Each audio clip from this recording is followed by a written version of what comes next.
बिस्मिल्लाहिर्रहमानिर्रहीम। अस्सलाम वालेकुम। इस वीडियो का मकसद केमिकल इंजीनियरिंग बैकग्राउंड के जो स्टूडेंट हैं वो एमएस प्यास फेलोशिप टेस्ट प्रिपरेशन गाइडलाइंस यहाँ से कंसल्ट कर सकते हैं।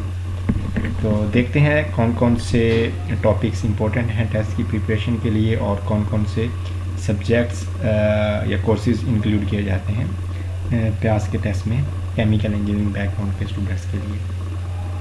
सबसे पहले हमारे पास फ्लूइड मैकेनिक्स है। फ्लूइड मैकेनिक्स के लिए जो बुक्स मैं रिकमेंड करूँगा वो फ्लूइड मैकेनिक्स बाय सेंजल है। उसके बाद ट्रांसपोर्ट फिनोमेना बाय बर्ड्स है। फ्लूइड मैकेनिक्स जो सेंजल की बुक है उसके जो पहले 5 चैप्टर हैं वो basic chemical engineering fluid mechanics की बेसिक है। उसके बाद जो चैप्टर नंबर 8 है वो भी इम्पोर्टेंट है। ये वो चैप्टर्स हैं जो हमने अंडर ग्रेजुएट प्रोग्राम के अंदर पढ़े होते हैं। तो जो आपका एमएस का टेस्ट होता है तो वो इन्हीं चैप्टर्स के अंदर से ही बनाया जाता है।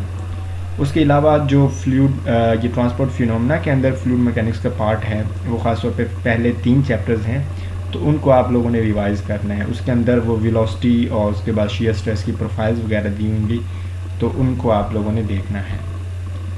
इसके बाद हमारे पास आता है थर्मोडायनामिक्स का पार्ट। थर्मोडायनामिक्स का पार्ट जो है वो भी इम्पोर्टेंट होता है टेस्ट के लिए। उसके लिए बुक जो रिकमेंड की जाती है वो thermodynamics and engineering approach by Cengel, ठीक है। ऑथर वही है और इसकी जो बुक्स हैं वो उनकी जो खसूसियत वो ये है कि वो थोड़ा इजी वर्डिंग के अंदर लिखी हुई है और वो बेसिक जो आपके कंसेप्ट हैं उनको अच्छी तरह से आप रिवाइज कर सकते हैं इसके अंदर। तो इसके जो पहले 7 चैप्टर हैं उसके बाद चैप्टर नंबर 10 जो है वो आगे जाके आपके पास टर्बाइन वगैरह वाला आता है। तो ये आप लोगों ने 8 जो चैप्टर हैं वो तैयार करने हैं सेंजल की बुक से और इसके अंदर आपके सारे के सारे केमिकल इंजीनियरिंग थर्मोडायनामिक्स के जो इम्पोर्टेंट कॉन्सेप्ट्स हैं वो रिवाइज हो जाएंगे। उसके बाद हमारे पास हीट एंड मास ट्रांसफ़र आता है जो कि इम्पोर्टेंट पोर्शन होता है टेस्ट के अंदर। उसके अंदर हीट ट्रांसफ़र की जो बेसिक मोड्स हैं कंडक्शन है, कन्वेक्शन है, उसके बाद रेडिएशन है, ये आप लोगों ने किसी भी बुक से आपने इसको प्रिपेयर करना है। उसके बाद जो हीट एक्सचेंजर्स हैं कॉमनली यूज़ किए जाते हैं हीट एक्सचेंजर इंडस्ट्री के अंदर उनको आप लोगों ने तैयार करना है। उसके बाद लास्ट चीज़ जो इसकी आपने देखनी है वो बॉइलिंग एंड कंडेंसेशन रजीम्स को आप लोगों ने ज़रूर देखना है क्योंकि वो उसके टेस्ट के अंदर उसका जो पोर्शन है वो इंक्लूड किया जाता है। उसके बाद हमारे पास आता है मास ट्रांसफ़र। आप उसके जो बेसिक कंसेप्ट हैं शुरू के जिसके अंदर फिक्स वगैरह है उसको आप लोगों ने देखना है। उसके बाद जो मास ट्रांसफ़र ऑपरेशंस यूज़ किए जाते हैं इंडस्ट्री के अंदर, डिस्टिलेशन है, एब्जॉर्प्शन, मेम्ब्रेन वगैरह। उसके बाद ये लीचिंग और बाकी जो ऑपरेशंस है इसको आप लोगों ने तैयार करना है। ये आप किसी भी बुक से प्रिपेयर कर सकते हैं। इसको आप यूनिट ऑपरेशन से भी देख सकते हैं जो कि मैकेब स्मिथ की है।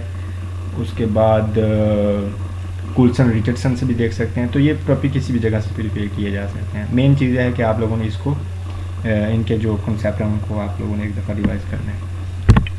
इसके बाद हमारे पास आता है केमिकल रिएक्शन इंजीनियरिंग। उसके अंदर जो बुक्स हैं वो elements of chemical reaction engineering Fogler की है और उसके बाद लेवनस्पील की है। ये 2 बुक्स जो है ना अंडर ग्रेजुएट प्रोग्राम के अंदर यूजुअली पढ़ाई जाती हैं। तो इनसे आप लोगों ने क्या करना है कुछ जो बेसिक केमिकल इंजीनियरिंग के रिएक्टर्स जो होते हैं उनकी टाइप्स वगैरह और उनकी बेसिक इक्वेशंस जो फोगलर के चैप्टर नंबर 1 या 2 आई थिंक सो वहाँ पे गिवन होते हैं उनको आपने तैयार करना है। उसके बाद रिएक्शन रेट, रिएक्शन पैरामीटर्स वगैरह, उसके बाद डिज़ाइन इक्वेशंस हैं, ठीक है, उनको आप लोगों ने देखना है। उसके बाद हेट्रोजेनियस रिएक्शन सिस्टम जो है उसको भी तैयार करना है क्योंकि ये वो चीज़ें हैं जो प्यास के टेस्ट के लिए जो सैम्पल पेपर गिवन होता है उसके अंदर ये टॉपिक मेंशन है। तो इन सारे टॉपिक्स को आप लोगों ने ज़रूर देखना है। उसके बाद आखिरी जो पार्ट है वो है इंस्ट्रूमेंटेशन एंड कंट्रोल का। इंस्ट्रूमेंटेशन के अंदर जितने भी मेजरिंग इंस्ट्रूमेंट्स यूज़ किए जाते हैं प्रोसेस इंडस्ट्री के अंदर उनको आप लोगों ने देखना है, उनका वर्किंग प्रिंसिपल और उनकी बाकी जो इम्पोर्टेंट चीज़ें हैं वो देखनी है। उसके बाद आखिरी चीज़ जो इम्पोर्टेंट है वो है कंट्रोल का पार्ट। कंट्रोल का पार्ट टेस्ट के लिए बहुत ज़्यादा इंपॉर्टेंट होता है। टेस्ट के अलावा भी अगर जब आप टेस्ट क्लियर कर जाते हैं तो उसके बाद जो इंटरव्यू है इंटरव्यू के अंदर इससे बहुत ज़्यादा क्वेश्चन पूछे जाते हैं, ख़ासतौर पे कंट्रोल वाले पार्ट के, तो आप लोगों ने इसकी भी ज़रूर तैयारी करनी है। इसकी बुक मैंने ऊपर लिखी हुई, मेंशन की, इंडस्ट्री इंस्ट्रूमेंटेशन एंड कंट्रोल, तो वो आप लोग कंसर्न कर सकते हैं। उसके बाद आखिरी चीज़ जो मैं आप लोगों को रिकमेंड करूँगा वो है rule of thumbs. Rule of thumb जो केमिकल इंजीनियरिंग के हैं वो आप लोगों ने ज़रूर तैयार करने हैं। वो आप किसी भी बुक से तैयार कर सकते हैं, वो आप लोग इंटरनेट पे सर्च करें rules of thumbs of chemical engineering, तो आप लोगों को मिल जाएंगे। उनको आप लोगों ने याद करके जाना है, अपने ज़हन में जो है ना उसको ज़रूर रखना है, क्योंकि कुछ क्वेश्चन इस तरह के आते हैं वो जस्ट एक समझ लें कि एक रट्टा टाइप होता है, तो उसको आप लोगों ने ज़रूर याद रखना है। ठीक है, best of luck for your exam. Thank you very much for watching. अल्लाह हाफिज़।